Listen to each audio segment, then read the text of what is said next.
Get ready, it's time for the podcast voted most likely to make you say, "What the flock?" It's the Talking Pools show. And here are your hosts, the dysfunctional duo of myth-debunking pool pros, Rudy Stankiewicz and Andrea Nannini. Hold up, wait a minute. You should run your pool for 8 hours a day, no less. There are people who are going to argue with that too, and they're going to tell you, no. They need to run them 24 hours a day. All they want to. We're going to drop a bunch of names. I'm going to tell you who would argue with you. One of our good friends, Mr. Steve Goodall. Oh, that's fine. He can argue with me. Swimming Pool Steve. He has his own show I met him as well. in person. We're just dropping Very names nice, all over the place very today. nice guy. He is a fantastic guy, but he's going to tell you, no, they got to run him 24/7. Why? What's that? I don't know. Have this conversation with him. We always ran them. Residential pools were sized to have one turn every 8 hours, and they ran them roughly 8 hours a day. Another theory people went with is 1 hour for every 10 degrees of air temperature. Have you ever heard that one? I have heard that. Well, I don't want to say that I've heard it. So if it's 80 degrees. I've seen people comment that on Facebook. I did.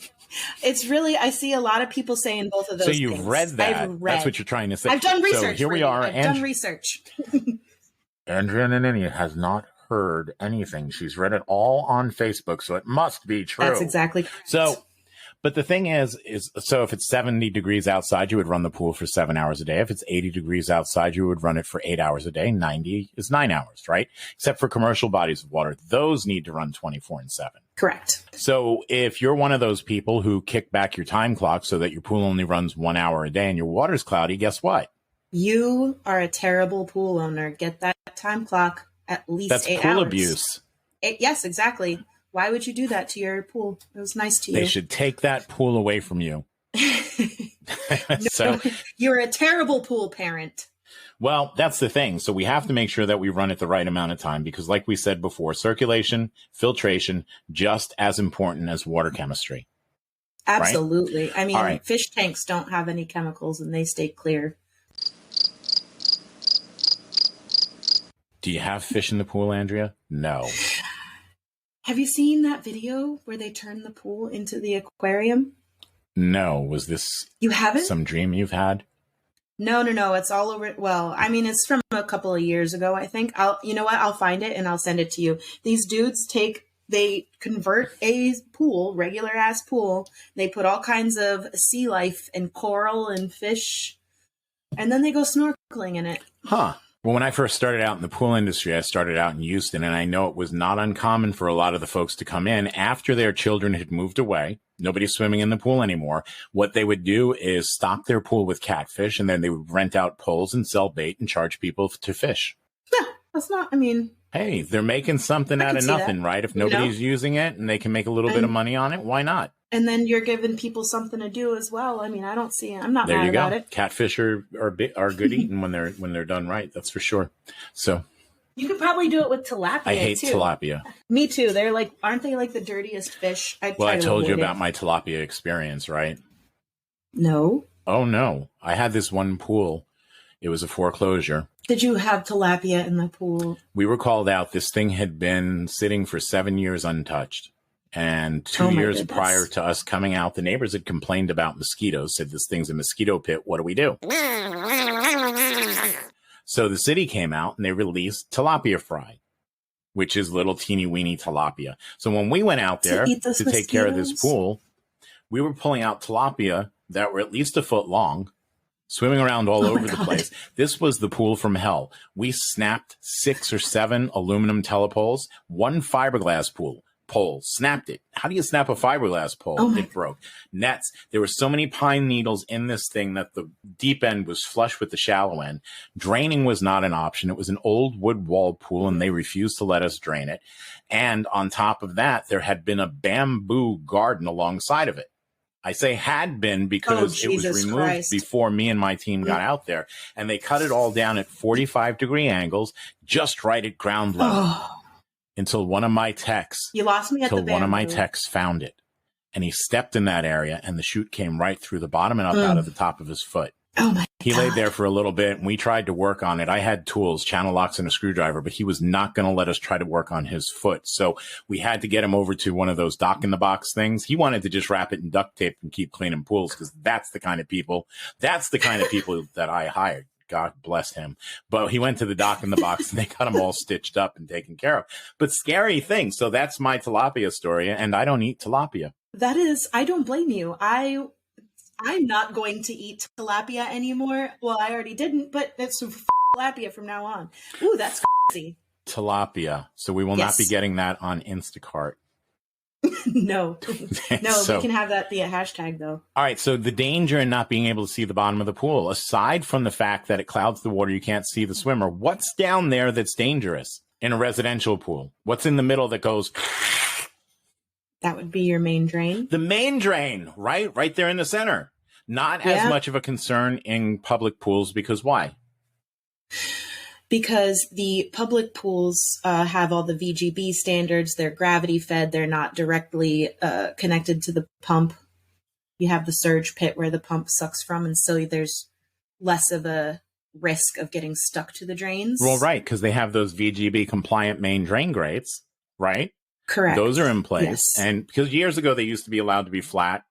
Now they're not. They have to be concave. And there's a whole bunch of different specs that these have to meet in order for that pool to meet health department code regulation. Well, all right, y'all. Check it out now. Check it out now. Check it out now. Aquastar Pool Products is a leading maker of VGBA-compliant drain covers and also offers skimmers, autofill, deck drains, cleaners, mosaics, ozone, chemical feeders, spa jets, and fittings to the industry. Aquastar's products are even made right here in the USA. For more info, visit aquastarpoolproducts.com. So anyway, so we got the main drain grate. In commercial pools, these are VGB compliant. They have to be. So, and we talked about that earlier. Remember we were talking about the Aquastar's grates, the one with the colored dot in the middle. So we talked about those for a little bit. But residential pools, not always the case, is it? No, it's not actually. When I first, I don't want to say when I first, but a while ago when I started getting more into taking things seriously with making this my career choice, I used to get really frustrated when I would walk up on residential pools because I didn't really understand at the time that there's no way you can regulate a residential pool because you could do whatever the hell you want at your house. And so I used to get super frustrated when I would see people with non-compliant VGB covers, especially if they had kids and stuff like that, because you assume that a child's not going to really want to swim all the way down, say 6 feet to the bottom and sit there, but you never know. I used to do that kind of crap all the time. So I could just imagine how many pools that I've been in that were dangerous as hell. And so, like I said, I just get frustrated, and residential pools, you can't regulate those things. And so you usually have. Remember when we were talking about the Swimply pools and renting out the backyard pools? Oh, yes. Do you know, since we've had that conversation, and this has nothing to do with us, but I'm happy to take all the credit for it.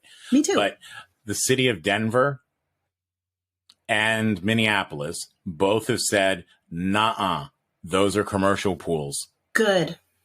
So if you're going to rent out your pool as a vacation rental in either of those cities at this point, it has to meet all the rules and regulations of a commercial pool. And that's going to include health department inspections. Hold on one sec. Sounds like Andrea just cracked a natty.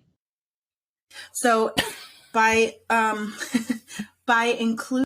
so they have to have, what do you mean? Like everything, like automation, run 24 hours, whatever the pools are required to have that make them commercial pools in those areas. I am not up to speed on the health department codes in those two cities, so I can't tell you. I just know that right now they're saying you got to put the brakes on it or it's a commercial pool. Pick one.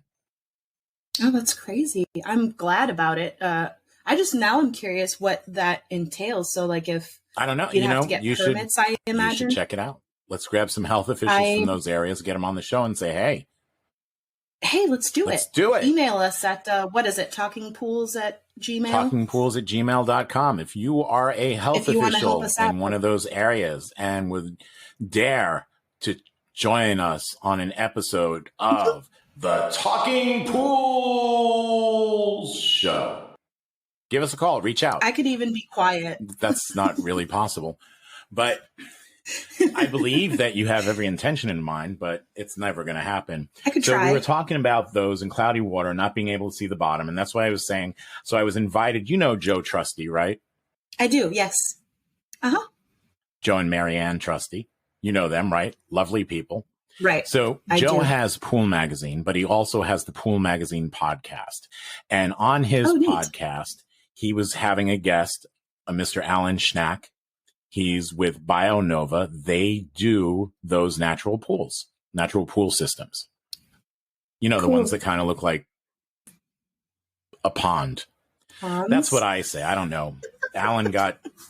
I think they look very nice. I just, I'm not going to say anything bad about it because I can't speak. I have absolutely no knowledge of them whatsoever. It just seems... Well, he had me on the show because he wanted somebody there that... Cool.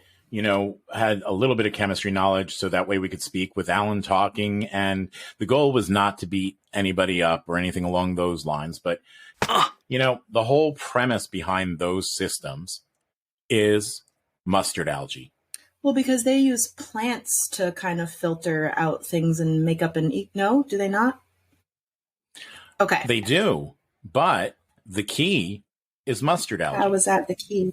That's the key to keeping those bodies of water from killing people, apparently. Because the algae does what? So I don't know if mustard algae, the whole goal is what they do there. See, there is some work. They have to clean the pool. They have to work on the pool just like any other pool. They don't care what the pH is. They don't care what the total alkalinity is. They don't care what the water chemistry is, which concerns right away because we know acidic water will cause etching in plaster and can damage liners. So whatever these things are made out of, they could potentially see damage due to the lack of water testing. Mm-hmm. So and these pools cost near a lot more than a regular pool to put in. I'm going to have to look into these because now I keep coming up with all these questions and I feel like I need to interrupt you every time you open your mouth. So I'll just keep my mouth. They're not plastered. We've been doing that for 17 episodes. Oh, why stop now? But so why are they're not plaster pools? Are they liners or what are they? Whatever they're made out of. I think they're mostly plaster, but the point is we don't care what the water chemistry is. That's in their instruction. Don't worry about it. Huh. So what they do is they feed phosphates into the water. They feed silicates into the water because mustard algae needs basically three things to grow. It needs nitrates, silicates, and then it also needs phosphates, right? Okay. So that's what it needs to grow. It needs silicates. It's one of the only things that actually consumes silicates. So that's why sometimes when you've had black algae, when you remove it, it kind of leaves a scar on the wall of the pool. That tells me that there was also some type of mustard algae, which are also known as diatoms, which we know is silicate. That's like what, sand? Silica sand, diatomaceous earth has silicate in it, right? The pool walls have silicate in it. So mustard algae will eat those things over time. So that can cause etching just on its own. So the goal is I was just going to say, I'm sorry. I'm just connected the two things that you said because I have seen stuff like that removing black algae and even some mustard algae. So I kind of never put it together. Okay. Just said because it's actually eating the pool. So, and that's, of course, where we get diatomaceous earth from. Diatomaceous earth is million-year-old mustard algae. I knew that. So it's not fossilized or anything like that. It's just preserved because the outer walls of the shell are made of silica. So it's actually the silica that we use in the filter to filter the water. Cool. So what they do is they try to grow the mustard algae so quick that it outgrows all of the other algae in the pool. So it uses up all the nitrates and phosphates, and it leaves nothing for the black algae, and it leaves nothing for the green algae. That's how this works. But I've had pools where I have had black algae and mustard algae, and a lot of those biofilm samples I collected a few years ago that were mostly cyanobacteria, which we know is the real name for black algae, were also had diatoms within them, and they lived happily together. So there's that as a concern. Diatoms also are known to have BMAA. I don't know what that is. B-N-methylamino L-alanine. It's a neurotoxin. Oh, lovely. Like mushrooms? That's a hallucinogenic. Oh. All right. So, licking toads? Probably not like mustard algae, but also leaning toward a hallucinogenic. Oh, all right. I'm trying. Have you eaten Tide Pods too? Not lately. So anyway, No, I'm older than that. we've known that diatoms, mustard algae, carries these neurotoxins for years. So if you're in that body of water, that's the only thing we have sanitizing and disinfecting, by the way. So let me ask you this. So if you go into the water and you have a diarrhea accident and the only thing you have to fight what you just dumped in that pool is mustard algae, how's that going for you? Listen, I can neither confirm nor deny what you just stated. I don't go. I know what I'm trying to be funny.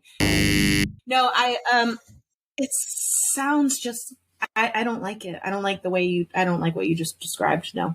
There's no way for that to sanitize anything that came from that. So if cryptosporidium is released into that pool because someone's got some drip thing going on, and I don't mean fashionable and styling. See? I pay attention. I see. But I don't mean any of that. I mean, somebody basically had that brown cloud burst through the water. Now, what are you going to do? What do you do to fix that? We have mustard algae to combat that. That's it. Maybe the lily pad over there will take it out. I don't know. I don't know. You got me on this one because that's like my hands are tied, man. I just want to throw trichlor all over myself just thinking about this. Well, even on a lesser level, right? What about Giardia? Okay, that's associated with the human solid stool. Floaters happen all the time. Mm-hmm. Ew. Then, especially if you have babies in there. And then remember, we have our microbiologist, Charles Gerber, who's done a bunch of research with this. He's actually a professor at the University of Southern Arizona right now, but he's the one who came forth and said, people immediately after a shower with hot soapy water carry as much as 0.14 grams of feces on their person. That's right out of the shower. Say that again? 0.14 grams of feces on their person. 0.14. So you already, no matter how well you wipe, I can compare that to something. No matter how well you wipe, Go no ahead. matter what brand of tissue you use, whether it's the one with the bears or the bald guy squeezing the Charmin, it's not going to get it all off. You're going to let some loose in that pool, and that's potentially something that can make somebody else sick. Not to mention the animals and stuff, because wouldn't they be more attracted to the I don't know about that. I don't natural think the animals care, really. I think they see stuff? a body of water. It's a body of water. They don't care what They you plant probably around just- it, realistically. I mean, I was I've gonna pulled say. gators out of regular swimming pools. I would be concerned, though, if the bottom of a pool is covered in mustard algae, that I might not be able to see that gator quickly. Was it you that was telling me that someone had the gator in the pool and they were just like trying to clean around it, or was That was one of my team members. That was Grace Ann Lambert. I'll drop her name now. She's in our group, but she vacuumed around the gator. Now you can go make friends. That is amazing. I think she was the one with the masks, right? I already know who she is. Yes, Yeah. she was Awesome the one with the job, masks. too, by the way, on Yes, that one. she's the one that she made a whole bunch of masks for us to give away at the beginning of the pandemic. What did we end up giving away? I think I ended up giving away like 800 masks to I got pool 3 professionals. of them. I know that. So, well, then 800 or 797 went to everybody else. But Cool. yeah, so the point being is, if there's mustard algae in the pool, is the gator going to stick out as much as it would if it was not, if it was a regular chemically treated pool?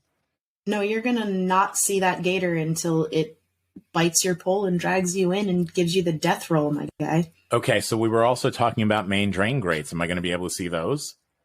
Nope. So even if the Or the water's screws. one of the things we argued was whether or not the water was crystal clear. And I know at the beginning of this one, we started talking about the nephelometric turbidity units, but any picture I've ever seen, these things look like a pond. Have you seen a natural pool that looked clear? I haven't seen any of them in person, but just the pictures of them. I mean, it depends. It's so hard to say. I don't want to say anything shitty. Don't put that in. But I'm not knocking them. I mean, I'm just looking at the facts here. Diatoms. Diatoms are problematic. I just don't feel like. Well, I just don't feel like walking around in the pool would be nice because, like, I'm from Illinois originally, and there's all kinds of man-made bodies of water up there, and they're really gross. Like, we used to. I can imagine, but we used to go to this lake, and like we would make jokes that, well, not even make jokes. Well, we would make fun of it, but like we would end up with like all these weird bites because you'd walk into the lake and your feet would sink into this disgusting sludge, and like you'd have sludge fights because they're not like that. I mean, on their behalf, they're not like that. They do vacuum these things, but the mustard algae settles out. Well, I know that. I didn't mean to accuse like everybody of having sludge on. I'm just saying like it doesn't seem. I don't know. It just doesn't seem like I would enjoy it. If you want to listen to me go head to head with this guy, it's on Joe Trustee's podcast, which is the Pool Magazine podcast. But Pool Magazine. But the point being is that this is not a fail-safe idea. First of all, mustard algae doesn't kill the protozoa that we're worried about getting, and if a fecal incident should occur. This body of water is still prone to getting leptospirosis, which we know is a bacteria that can pass in the urine of an infected host, which could be an animal. There's also zooplankton, such as copepods, that will actually eat diatoms. And if you were to swallow those, you could contract cholera. So it's like a buffet for copepods. And how would these things get to there? They could actually be blown in the wind, or there's actually been studies that's shown if some of these get swallowed by an animal, 93.6% of the eggs will actually go and pass right through undigested and can hatch. So nice. That's a potential concern. I just want to see the research on this stuff. That's what it comes down to, because there's a whole bunch of research out there that tells me why this isn't a good idea. Naegleria fowleri, Legionella pneumophilia, biofilm, cyanotoxins. We talked about then the neurotoxins associated with diatoms on their own. Here's the thing. Researchers at the University of Barcelona in Spain actually analyzed the water from 4 different natural swimming pools that were located in Catalonia. They wanted to test the water in each of these artificial bodies just to see what was going on. And what they found was that 3 of these pools, these natural swimming pools, had E. coli levels and fecal enterococci levels higher than the acceptable limits. This was actually fecal and what? Fecal enterococci. Okay. Or we could just stick with E. coli, gross. Either one. So, but they had E. coli levels.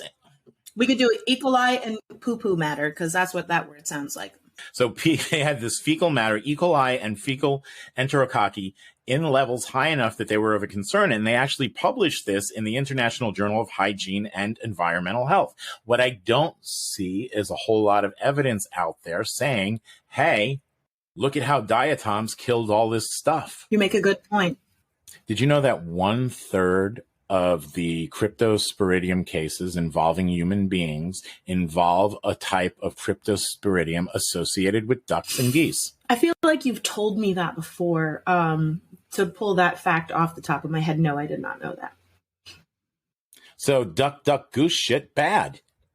Right. Oh my God. Geese. Well, I don't deal with geese, but ducks. Ducks. Well, the point being is that they can also contribute. We have this natural pool, right? And we're going to get ducks. We're going to get frogs. We're going to get all these things and some critters. And the instruction is we'll try to keep them from moving in. We can't keep. Good luck with that. That's not even easy to do in a regular swimming pool. If you do plant lily pads and reeds around it, I don't know. Ducks are going to like that better. I mean, who knows? It looks like Club Med for ducks. I see. Well, that's what I said. I feel like I know animals are attracted to water just because they drink water, and there's nothing you can do to stop them from being attracted to the water. And if you put stuff in the water, you're just going to kill them and then end up with the dead thing in the pool that you were trying to prevent. So just, whatever. I forgot where I was going with that. Well, here's the thing. I've known. I know. I'm sorry. Sorry. Oh, that's way loud. Hold on. I turned up my volume because I couldn't hear you. There we go. Sorry. Better? Oh, my Lord. I just killed Rudy. Oh, my God. Andrea killed Rudy. I should really get hazardous duty pay for doing this podcast with you. No, you should get vacation pay because of how fun it is. Anyway, what was about to come out of your mouth? I was trying to say, like I said earlier, in my mind anyway, I feel like a duck or more like a duck, probably a big ass frog, would be more attracted to that body of water because of the lily pads or what have you, or different. I don't know. It just I've seen the pictures. They look different. They do look like ponds to me. So I could just see a duck wanting to go in that. If you gave a duck a choice, Rudy, it would choose the natural pool over the regular pool, in my opinion. And speaking of such subjects, we are going to have another contest. So if you can tell us, and just do it in, send an email to talkingpools@gmail.com. The first one to come through that can tell us what in the making of the poolside movie episode Andrea said she dreams about, Andrea will send you in the mail an autographed potato. A potato? First one to come through. No, it's going to be a coconut. Okay, there you go. Andrea is upping the bar, upping the product, and upping her postage rates on this autographed coconut that she sends to you from Florida. Of course, this only applies to listeners in the lower 48. I'll paint on it, too. Sending fruit and stuff like that outside the United States is something that Andrea has not been arrested for yet. But, again, there's always a yet, so you never know. But yes, first one, what does Andrea dream about? That's what we want to know. She mentioned it in the episode where we were interviewing Alex Kinter about his movie Poolside. So first one to come through, talkingpools@gmail.com, wins an autographed coconut sent to you directly from Andrea Nanini. This has nothing to do with the show. So if it doesn't show up, harass Andrea. Yes, and send Rudy the emails about it. You better send the friggin' coconut if somebody does this. I will totally send the coconut. Okay, so there's one that coconut, I got out of one of my pools. How about that? A rescued coconut. I love it. So what about this, though? All right, so my point that I was trying to make is if you have mustard algae on the pool, how clearly can you see the main drain? I don't believe that you could see it at all. And is that not a problem? We were talking about main drains and main drain safety and suction entrapment, right? That would definitely be an issue because if you can't see it, how are you going to avoid it? Did you see that Final Destination movie? Which one? I saw the original. The one where the guy sits on the main drain grate. No, I did not. It completely sucks out his insides, and then it causes so much back pressure in the filter that it explodes, and everybody gets covered in it. Is that for real? Again, this happened in the Final Destination movie, so I would assume, being it wasn't CNN, although people say that's not for real either, right? No, that wasn't in the movie. That was in one of the movies. It wasn't in the first one. I think it was in the last one. It was in the last one. Well, then I didn't. There were a couple of other movies we talked about too, right? 12. Did it really? Is that really in the filter blew up? Oh, Matt cool. Do you know Matt Eskandari? He's not personally. He's a director for some films. We talked about Alex's film Poolside, but he did a film called 12 Feet Deep.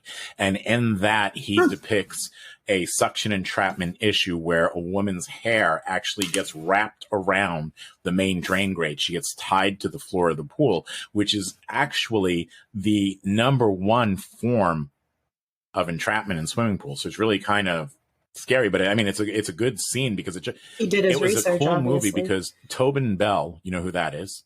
Jigsaw. No. From the Saw movies. No. I can't watch movies like that. All right, for the rest of you, Tobin Bell is the pool manager at this facility. I can watch puking cats, though. I can't watch Saw movies. You're somewhere just between a Care Bear and magic mushrooms, aren't you? That's the nicest thing anyone's ever said to me before. All right.